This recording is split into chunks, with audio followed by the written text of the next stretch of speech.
Hello everyone, and welcome to one more Sea of Thieves tutorial. There are three kinds of ships: a sloop, brigantine, and a galleon.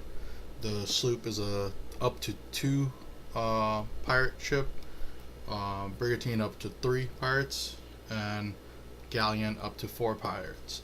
I recommend getting yourself familiar with the sloop before you even try the brigantine or the galleon. Main reason, it's the easiest one to learn. Everything is close. Where once you learn everything about the sloop, you can just use that on the other two very easily. Let's see, what else can we cover? There's always going to be a weapon box where you can find the four different kinds of weapons. You can have two at a time at any time. So if I want to do a sniper rifle, pistol, I can take off my pistol and get a sniper rifle. If I want a shotgun instead of my sword, I can do that. If I want my pistol instead of the sniper, if you want the sword instead of the shotgun, and you can alternate them by pressing 1 and 2 or Y, I believe is on Xbox. The three different weapons, they're 5 shots. They only have 5 bullets in them, so you can see the counter in the bottom. And once you use the bullets, you have to come to the ammo chest. But if I go underneath, and every ship has this, has the clothing, vanity, and equipment chest, and this is just the same as the ones that are in the shop. It's just that if you're in the boat and you want to change what your character looks like, you can do it here. And the titles are right here. So I have all these titles from quests and achievements. But yeah. And that's the one I use, Sailor, because that's the starting one. I like it. But yeah, that's a little bit of the ship as a whole. The only other things now that you want to know about the ships are, this is where you go to put down a quest. So you just click the table, and then you have to vote for it. And once you voted for it, you will receive this message. It will show on the table what it is. But if you do your quest wheel, I believe it's called map wheel. So you got to figure out which button that is for you. Mine is T. You can actually see what your quest is. So I have to go to this island and dig on those 3 spots where the X's are, and that will be where my treasures are. And you can find out because you can look at the map, see what it looks like, and then you come over here, and there it is. So I need to go to this island. You can actually click and mark it. If you want to mark your place where you were, like I want to come back here to turn it in afterwards. And the cool thing about the map is it is divided in 4 sections. So things that you find on one outpost in one section will be the same things that you'll find on the other outpost. Same thing over here. So this outpost and I believe Ancient Spire. These two will have similar items and similar cosmetics, and then these two. These two have similar. And then in the fire area, there's only one outpost, and that will have its own set of quests and everything. Yeah, that's the map will show several things. Your ship, you can see me right there. It'll show the islands you can actually mark, and anybody that comes into your ship can see the mark, so be careful not to give away your position or where you're going.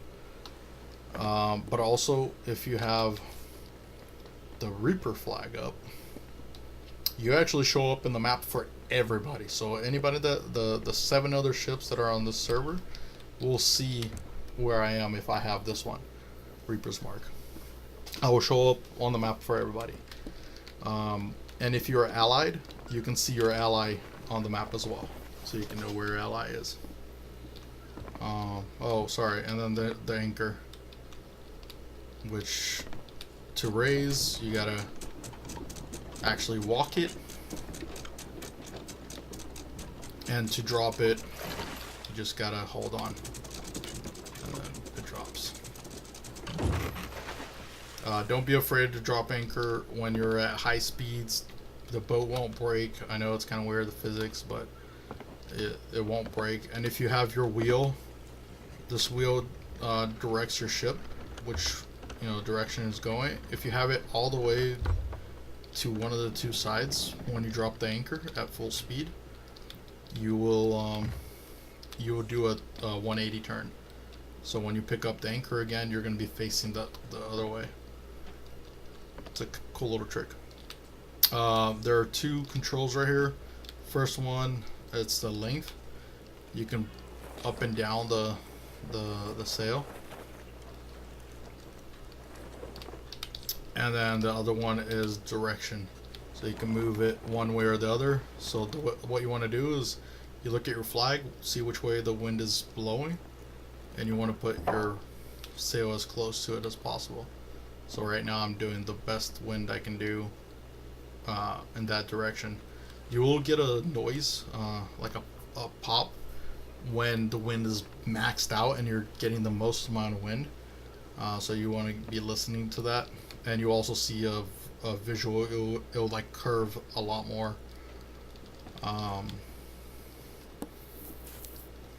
Yeah, wheel, sails. What else? What else am I missing?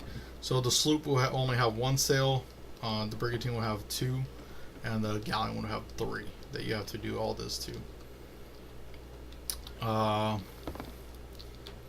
So if my sails are down and I just get anchor up, my ship is just going to take off running.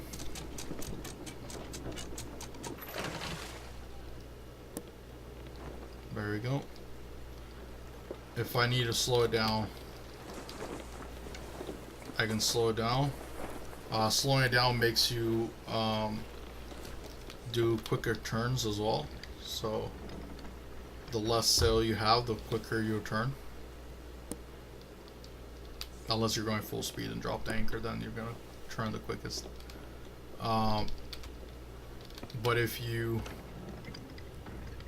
get to a point where you're good and you're happy, and by the way, I don't know if you've noticed on my wheel, this one that's on the top right now is a little bit different from the other ones. That's how you know that your wheel's straight. And there's also a click. You can hear a clicking, and it will only happen to that one. So when you see it again, you're full. You can't go anymore to the right, and same thing to the left. There you go. And every wheel will have one that's different that indicates the middle, because the cosmetics will change. Yep. As long as you don't have sail, you can actually turn around on the spot. So I can turn without moving. Another cool little trick that might help you when you're in a bad situation with your ship. I know a lot of new players get themselves stuck on weird places with their ship. Let's see if I can do it here.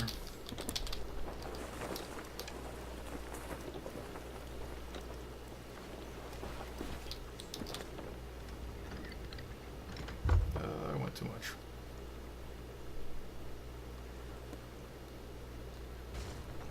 But let's say my ship is stuck between those two sticks there.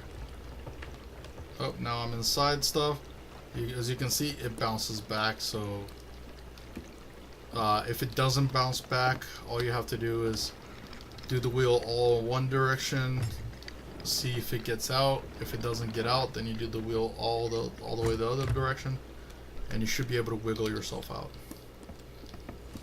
And I can actually show you how to repair a high hull. You just hold, and then you get your bucket out, grab it, and throw it outside. There you go. You can actually check again. There you go, there's no water. Okay, cool little thing about the ship, right? This will be true to mostly on the galleon and the sloop. The brigantine will have a similar thing, but not exactly. Which is, the ship has about 3 parts, which is top deck, which includes all this area, which no hose can be done to it. So if you see like a damage to the floor here, don't worry about it. It's just visual. It's not actually taking in water. The second floor on the galleon is much bigger, and it goes all the way to the front of the boat. But the sloop is it's right here. You will get holes around the side here. There's little walls behind this wall, and on this side as well. So all throughout this back wall. But the trick is, unless the water's there's a lot of waves, or your ship is already half sunk, which means like the water reached the steps here, you shouldn't have to worry too much about the holes here. So if you're in the middle of an intense battle, don't worry about repairing these. You should be okay to just keep an eye on it. Keep an eye on the water. I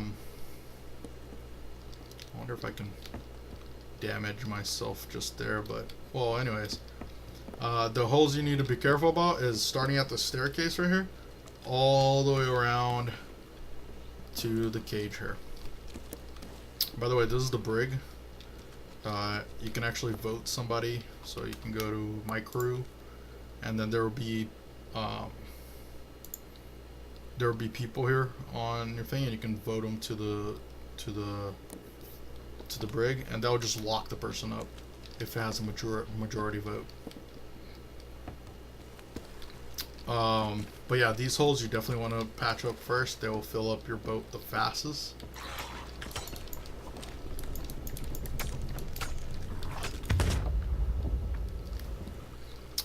This that I'm standing on is a rowboat. This is probably my favorite new thing on the item on the game. You can see I can push it in case it's beached. I can climb it if I'm off. I can sit down, and there's also a storage in the back that actually can hold quite a lot of stuff.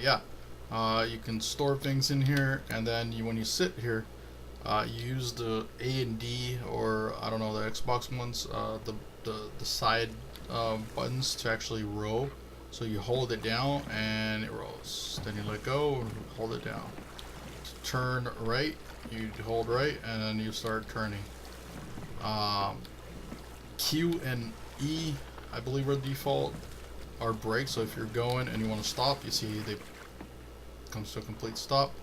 You can turn around to see which way you're going. Right.